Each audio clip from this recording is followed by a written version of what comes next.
She's got a piece in today's edition titled Traders Wager on a Rocky Earnings Season. Gunjan, I just laid out one of the reasons why they are feeling a little bit that way, which is some of the policies that have been put in place by the White House administration, everything so far vis-a-vis tariffs. Is that one of the reasons why earnings season is getting a little bit more bearish these days, at least with regard to investors? That's right, Dom. I mean, that is the number one biggest uncertainty that companies, business leaders, investors around the country are facing right now, these tariffs and how the U.S. is going to navigate this trade war.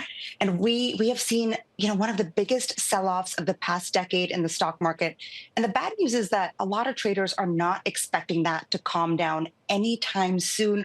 We are seeing that in pre-market trading today with all three, major indexes, futures tied to them, pointing to a lower open. And in the options market, where people have been picking up bearish bets at a pace not seen or rarely seen over the past decade. So that tells you that people are really trying to hedge their bets ahead of this earnings season. Gunjan, we saw elevated bouts of volatility over the course of the last several years, and most notably, as you point out, most recently in the last few weeks with regard to tariff rollouts. But this is also a scenario where volatility now has not been what it was over the course of the last couple of weeks. Does that mean that things are actually getting better? And if so, why is the earnings season turning out to be so pessimistic in terms of the sentiment around traders and investors? We did see volatility calm down a little bit last week. And it's interesting, we've been in an environment where correlations have really come together, and we've seen assets from the dollar to bonds to U.S. stocks kind of all move in the same direction. What data in the options market is telling you is that people are expecting a little bit more divergence at the single stock level. Data from JP Morgan shows that options traders are pricing in moves of around 8% around earnings for individual stocks in the Russell 1000. We're looking at one of the busiest weeks for earnings season right now.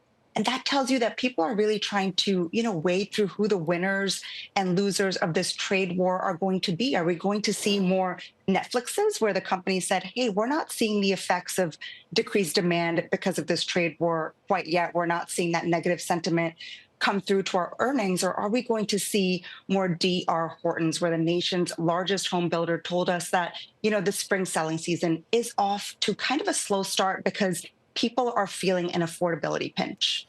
Gunjan, how much of this is going to be, it's a cliche to use the term stock pickers market, but I was looking at options data over the course of the last week heading into Netflix's report. Netflix's report in the options market was pricing in a less volatile earnings report than over the course of the past 8 quarters.